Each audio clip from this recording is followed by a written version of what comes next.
dernier webinaire de la série des 12 qui a commencé le 15 juin. Tous ces webinaires sur la lutte contre l'ambroisie ont été préparés par l'Observatoire de l'ambroisie en partenariat avec le ministère des Solidarités et de la Santé, la DGS, et le CNFPT. Pendant 20 minutes, aujourd'hui, Quentin Maîtret de l'Observatoire va nous présenter l'ambroisie à feuilles d'armoise dans le monde. Bon panorama. Et puis, 10 minutes, les 10 minutes suivantes, nous répondrons, enfin c'est Quentin qui répondra à vos questions. Donc n'hésitez pas à vous poser toutes vos questions sur le chat, la conversation, le petit module que vous avez en bas à droite, durant la présentation de Quentin, et Marie-Lou reprendra les questions à la fin. Voilà. Et ainsi que vous l'avez vu sur la note, vous pourrez retrouver tous les enregistrements de ce webinaire comme des 14 autres précédents sur les e-communautés nature et environnement et santé du CNFPT, mais aussi sur le site ambroisie.info. Voilà. À Quentin, la parole. Merci beaucoup Viviane. Donc bienvenue dans ce dernier webinaire consacré à l'ambroisie dans le monde. Donc ce sera vraiment focus sur l'ambroisie à feuilles d'armoise. Donc l'ambroisie en fait c'est vraiment une problématique mondiale, donc internationale. C'est pour ça qu'il y a l'International Ragweed Society qui a été créée en 2009, donc à l'initiative de Hongrois. Et donc cette société a créé notamment la journée de l'ambroisie, donc qui se déroule chaque samedi de l'été dans le monde, et en France notamment, elle se déroule sur les 2 semaines, d'où les journées des ambroisies qui se sont déroulées du 15 au 30 juin. Pardon. Donc l'ambroisie, qu'est-ce que c'est? C'est une répartition mondiale. Donc vous pouvez voir sur cette carte les occurrences des ambroisies. En vert clair, ce sont des occurrences considérées comme étant de la zone native. Et les deux autres couleurs, donc vert foncé et marron, sont considérées comme des zones introduites ou envahissantes. Donc qu'est-ce qui différencie introduit envahissant concernant le CABI, qui est l'équivalent de l'INRAE français? C'est que, étant donné qu'il est envahissant, c'est-à-dire qu'il se développe au détriment des autres espèces hors de son aire de répartition. Pour les espèces introduites, c'est juste qu'il est en dehors de son aire de répartition sans forcément poser de soucis pour son environnement. L'ambroisie est également affiliée au 45e parallèle, que vous pouvez voir sur le trait rouge. Et donc en fait, ce 45e parallèle est vraiment caractéristique d'une photopériode, c'est-à-dire d'une alternance jour-nuit, et qui permet en fait à l'ambroisie de se développer. Et donc on peut voir que ce 45e parallèle traverse la zone native, donc l'Amérique du Nord, mais également nous pourrons voir par la suite les zones qui posent particulièrement souci pour l'ambroisie, donc comme le Rhône-Alpes, la vallée du Pô, ou bien en Chine. Donc l'ambroisie, c'est avant tout une histoire agricole. Elle commence dès les années 1819 avec les colonies britanniques d'Amérique, où les colons anglais ont en fait commencé à défricher pour pouvoir avoir des parcelles agricoles. En Europe, elle commence en 1942 en Croatie, 1860 en Allemagne, 1863 en France, 65 en Bretagne, Pays-Bas et 1935 en Chine. Elle concerne avant tout l'importation de trèfle violet, de luzerne de Pennsylvanie et de blé américain, qui sont en fait issus de différents échanges commerciaux entre l'Amérique du Nord et ces pays-là, notamment pour le fourrage des animaux. Mais l'ambroisie, c'est aussi une histoire de guerre. Donc notamment pendant la Première Guerre mondiale, les Américains ont emporté avec leurs chevaux le fourrage pour pouvoir les nourrir. Et donc, en fait, ce qui est assez rigolo, entre guillemets, c'est qu'en France, notamment, on peut voir des pages d'ambroisie qui correspondent exactement à l'ancien emplacement de bases américaines. Lors de la Seconde Guerre mondiale, les Américains ont remis un peu le couvert là-dessus, et donc, avec leurs chars, ils ont également déployé de l'ambroisie. Par exemple, à l'aéroport de Lyon-Bron, où ils ont pu débarquer, on peut revoir de l'ambroisie qui ont été importées par les Américains. L'ambroisie est donc une plante polémocore, c'est-à-dire qu'elle est dispersée, enfin, elle est favorisée par les guerres. Et donc on va revoir un petit peu l'historique de la dispersion de l'ambroisie grâce à différentes publications dont je vous ai mis les références en dessous des cartes à chaque fois. Et donc on pourra discerner différentes sources, donc des sources américaines, des sources canadiennes et des sources européennes. Et donc comme j'ai pu vous le dire avant, en fait la dispersion de l'ambroisie commence dès les années 1619, donc avec les colonies britanniques. Et donc les colons britanniques, pour avoir des parcelles agricoles, ont commencé à défricher en fait tout le long de de leur progression. Et donc, en fait, on favorisait l'ambroisie, qui est avant tout issue de Pennsylvanie. Et donc, en fait, l'ambroisie a pu se développer notamment en Amérique du Nord et également vers le Canada tout au long de la conquête américaine, qui a duré de 1619 à 1920. Nous pourrons voir par la suite qu'il y a deux sources, donc une source américaine et une source canadienne, car pour une raison assez obscure, il y a eu différentes coupures en fait entre les populations qui ont fait que ce sont des populations différentes avec des génétiques différentes. Et donc nous pourrons voir ensuite, notamment en Europe, que ces différentes sources en fait ont une influence sur l'ambroisie. Donc par échanges commerciaux entre l'Europe et l'Amérique du Nord, donc vers les années 1830 jusqu'en 1914, il y a eu différentes incorporations. Donc en Europe de l'Ouest, c'est avant tout des sources issues des États-Unis, notamment de Pennsylvanie, comme par exemple pour la luzerne ou le trèfle. Et en Europe centrale, ce sont deux sources, donc une source américaine et une source canadienne qui ont en fait installé les populations d'ambroisie. Lors de la Seconde Guerre mondiale, le ravitaillement militaire a pu apporter d'autres populations encore toujours issues des États-Unis en Europe de l'Ouest. Puis, entre les deux guerres, de nouveaux échanges commerciaux ont pu s'établir de nouveau. Donc, toujours entre les États-Unis et l'Europe de l'Ouest, et cette fois-ci en Europe centrale, donc toujours une source canadienne et une source américaine. Mais les échanges entre l'Europe de l'Ouest et l'Europe centrale ont en fait favorisé de nouvelles populations en Europe centrale. Ce qui fait qu'il y a trois populations, on parle toujours en termes de génétique, en Europe centrale.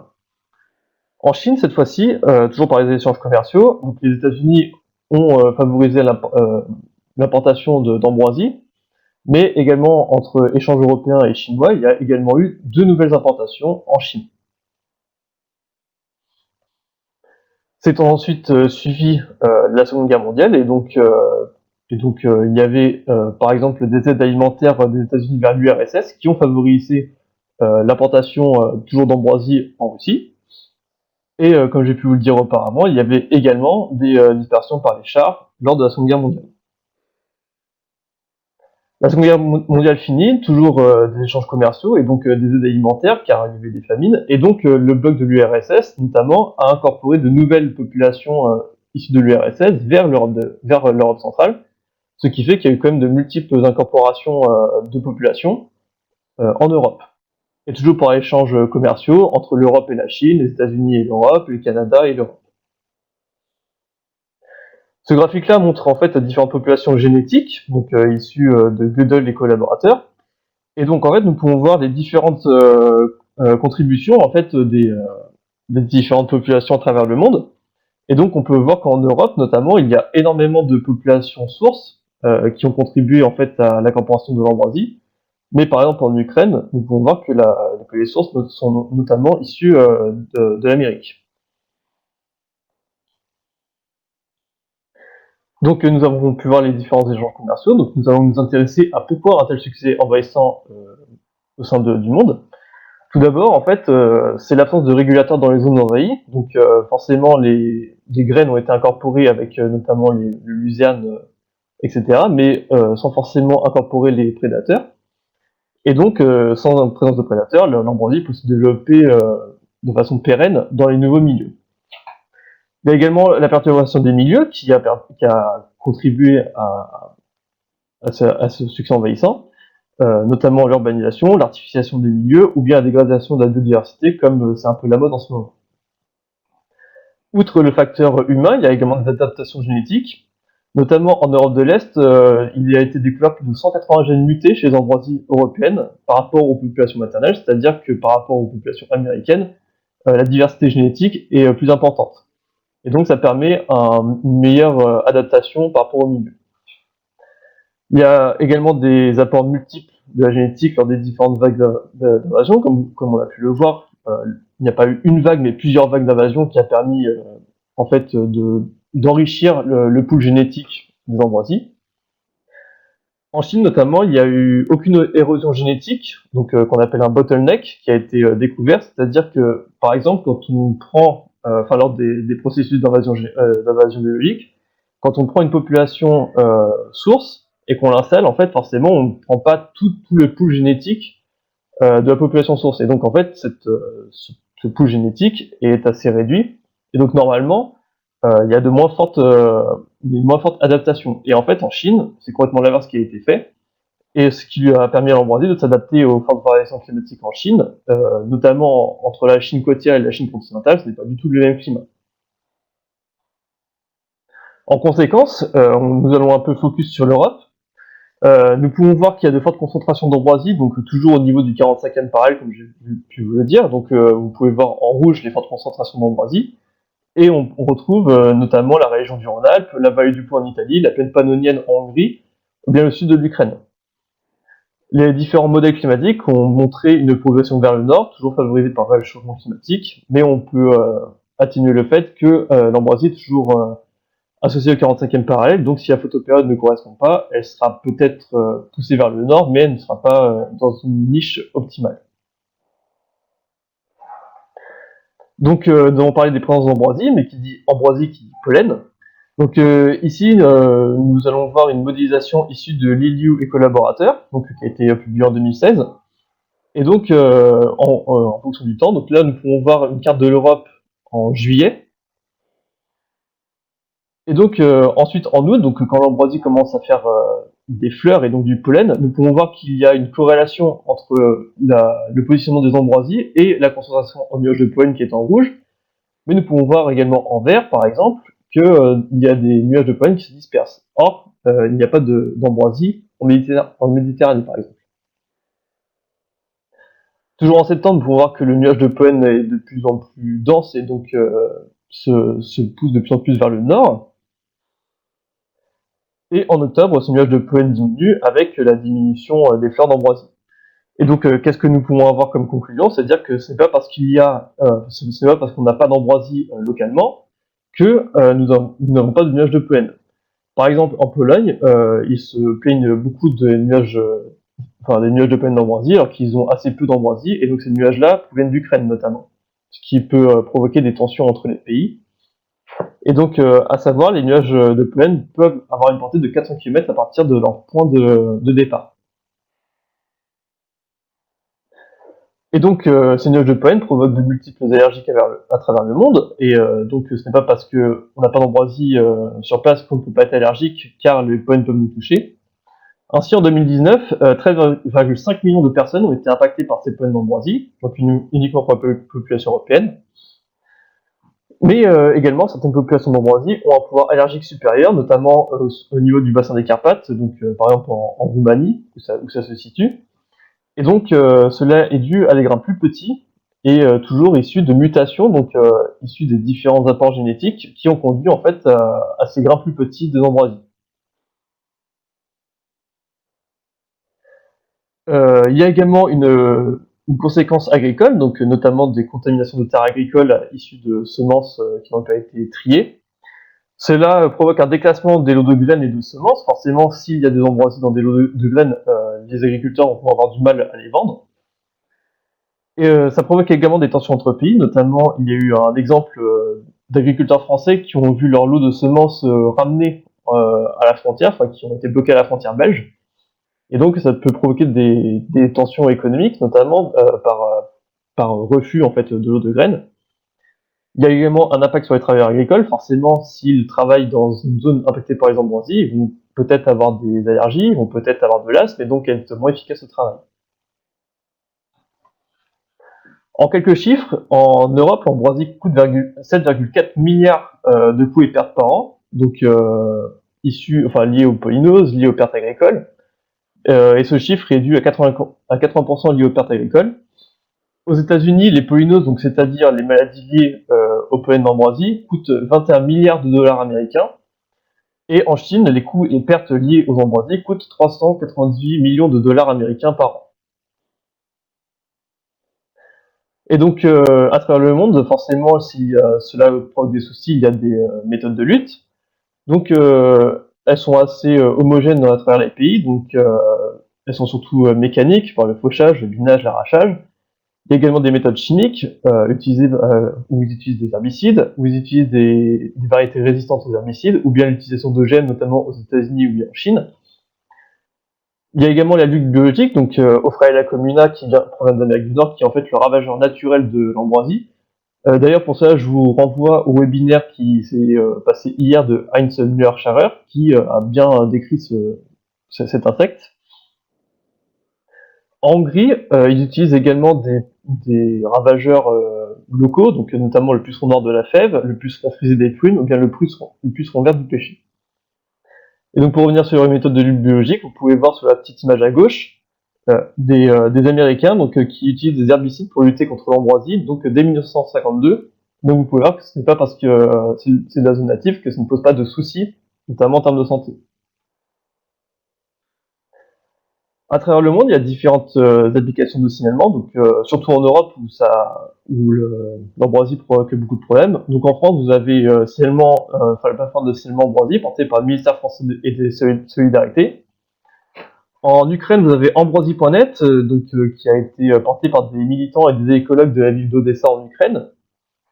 En Autriche, vous avez Raguin Finder, qui est porté par le service de surveillance clinique autrichien, basé à Vienne. Et en Allemagne, vous avez Ambrosia Scout, qui est porté par le ministère du Travail, des Affaires sociales, de la Santé, des Femmes et de la Famille allemand. Les acteurs dédiés dans la lutte de l'ambroisie, ils sont multiples, ils sont associatifs, il y a des observatoires ou bien il y a de la recherche. Donc en France, vous avez nous, l'Observatoire des ambroisies, il y a l'Observatoire wallon des ambroisies, ou bien encore l'association Hatchum, qui se situe au Québec et qui lutte activement contre l'ambroisie. Et donc voici la fin de ce webinaire et donc la fin de cette session des 12 webinaires 2020.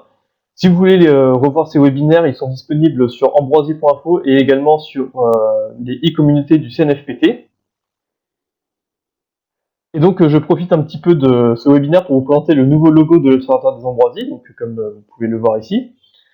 Ce logo a été créé par Samuel Borval, qui est rattaché à la mission communication du ministère des Solidarités et de la Santé. Pardon. Et donc en fait, ce logo, on a essayé d'avoir un design un peu plus classique et institutionnel et un peu plus épuré que la version précédente. Et donc en fait, c'est un peu sur une triptyque, donc l'observation qui est représentée par le rond et qui en fait représente une loupe auquel est portée une attention sur l'ambroisie et son pollen, et par les couleurs qui ont été voulues avec une plus grande modernité et donc plus en raccord avec les logos actuels. Et donc merci à tous, et si vous avez des questions, je serais ravi d'y répondre. Merci Quentin, c'était très clair. Je vais laisser le temps aux participants de poser leurs questions dans le chat s'ils en ont. Très beau logo d'ailleurs, soit dit en passant. Et je voudrais peut-être juste rappeler également que s'il y a certains référents qui sont présents en ligne, il y a encore 2 sessions de formation à l'utilisation de la plateforme de signalement ambroisie qui sont réalisées par Atlas Santé. Donc ça se fait en ligne, hein, et la prochaine session c'est le 2 juillet de 10h30 à midi et celle d'après le 9 juillet de 10h30 à midi. Donc voilà, si vous avez besoin de formation plus poussée sur l'utilisation de la plateforme de signalement en tant que référent, nous vous invitons à vous y inscrire. Ok, alors on a quelques commentaires. L'étude de la diversité génétique est très enrichissante. Merci pour la présentation. Un grand merci, toujours intéressant. Bonjour, pas de questions, mais un grand merci pour cet ensemble de webinaires, très instructif pour le nouveau référent que je suis. Eh bien, bienvenue. Je peux avoir une petite question. Peut-on inspirer l'éradication complète de l'ambroisie? Honnêtement, j'en sais rien du tout, mais je ne pense pas, parce qu'il y a quand même beaucoup de populations, il y a toujours une adaptation en fait aux différentes méthodes de lutte. Donc je pense qu'on peut surtout espérer de bloquer le front de migration d'ambroisie, mais pas forcément de l'éradiquer. Ouais, en France, c'est en fait lié au stock de semences dans le sol.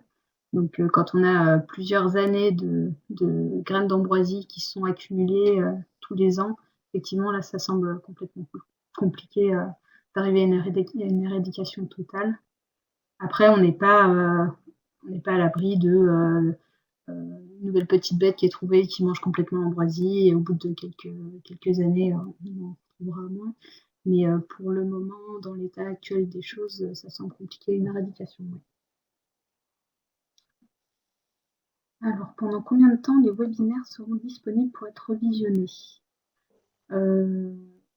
Alors, sur le site qui est dédié, au moins 1 an, jusqu'à l'année prochaine. Et après, on va essayer de les mettre en ligne sur YouTube. Donc, je pense qu'ils pourront être revisionnables indéfiniment. Et merci Samuel d'avoir remis le lien pour s'inscrire aux sessions de formation plateforme de signalement. Alors, une autre question, la qualité du tri des semences semble déterminante, sinon il y a des réinfestations, c'est bien cela? C'est ça, en fait, il faut vraiment trier les graines parce que sinon il y a de nouveau des contaminations. Mais en fait, c'est vraiment propre en fait aux espèces exotiques envahissantes. Si on ne trie pas, si on ne fait pas attention à la dispersion, forcément on va refaire des nouveaux patchs.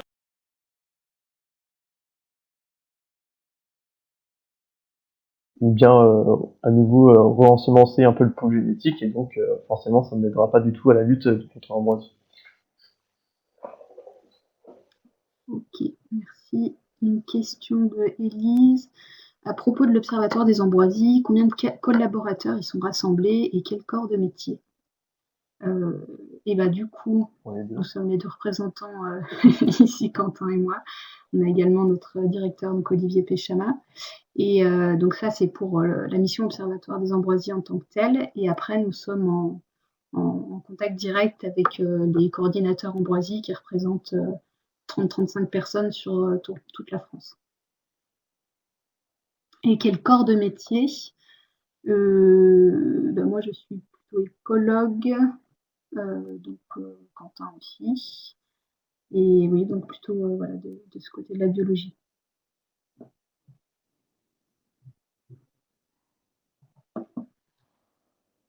Ok, donc je pense qu'on n'a plus de questions. Je vois encore 2 personnes qui sont en train d'écrire. On va attendre quelques minutes. Ah, une question. Si, j'ai une question. On attend, Maureen, pas de souci.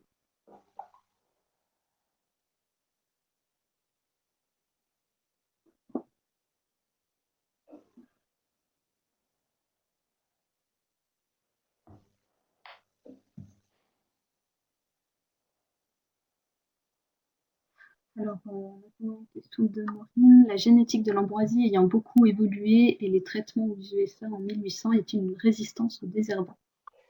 Eh bien, justement, il y a des résistances aux désherbants qui ont été détectées, donc notamment aux États-Unis et récemment au Québec, par exemple, des plants d'ambroisie ont déjà présenté des résistances aux désherbants. Et vous aurez cette information en lisant la lettre de l'Observatoire des ambroisies qui paraîtra demain si vous y êtes inscrit. Et peut-être pour compléter la question auparavant sur l'Observatoire des ambroisies, on fonctionne également avec un comité technique donc qui se réunit 2 fois par an pour répondre aux questions techniques de l'ambroisie en France. Et ce comité technique, donc il y a une trentaine de personnes et ce sont des professionnels liés aux différents métiers qui sont impactés par l'ambroisie. Donc on a par exemple du côté de la santé, il y a les ARS, la DGS, des médecins allergologues. On a le côté agriculture avec la DGL, avec les instituts techniques, chambre d'agriculture. On a également l'environnement, on a scientifique, etc. Et donc toutes ces personnes sont réunies 2 fois par an pour justement répondre aux besoins en France qui existent sur la gestion de l'ambroisie. Alors, une autre question. J'élabore une fiche sur la gestion de l'ambroisie sur un site en Rhône-Alpes. Auriez-vous des préconisations pour traiter l'ambroisie? Faut-il faucher et trier les graines? Bah, l'idéal pour traiter l'ambroisie, c'est de le traiter avant qu'il y ait des graines, justement, pour éviter que les graines aillent dans le sol. Et donc, l'idéal, c'est d'arracher si c'est possible, ou bien faucher avant qu'il y ait des graines d'ambroisie, justement. Et on vous renvoie justement, il y a eu un webinaire sur les stratégies de gestion selon les milieux. C'était, je me rappelle plus de la date exacte, mais vous le retrouverez facilement sur le site. Et puis, il y a eu un autre webinaire aussi, gestion spéciale en agriculture. Ok. Comment la reconnaître? Quels sont les signes distinctifs? Du coup, même réponse. Le premier webinaire est dédié justement à la reconnaissance des 3 espèces d'ambroisie qui sont listées dans le Code de la santé publique, qui sont classées en tant qu'organismes nuisibles à la santé humaine. Donc on vous invite à revisionner ce webinaire, le premier de la liste. Et quelle période pour le fauchage? Un seul passage en fauchage ne suffit pas à gérer le stock de graines. Et donc, du coup, on conseille minimum 2 fauchages, un avant la floraison et un deuxième avant la grenaison. Parce que quand on fauche une première fois l'ambroisie, elle a tendance à repartir. Donc, un seul fauchage n'est pas suffisant. Et il faudra en prévoir plusieurs en fonction de la phénologie de la plante et surtout avoir un œil sur le terrain pour regarder si elle repart et puis à ce moment-là reprévoir des sessions de fauchage.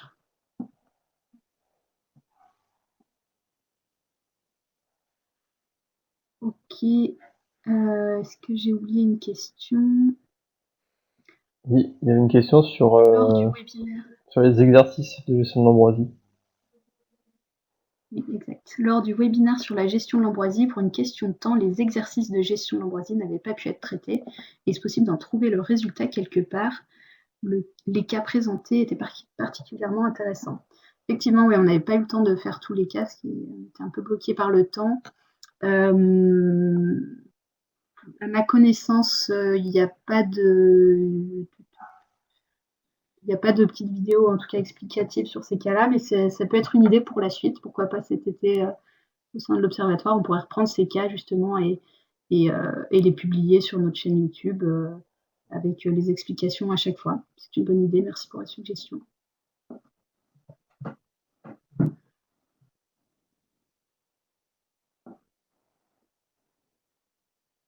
Ok. Eh ben, je pense qu'on n'a plus de questions.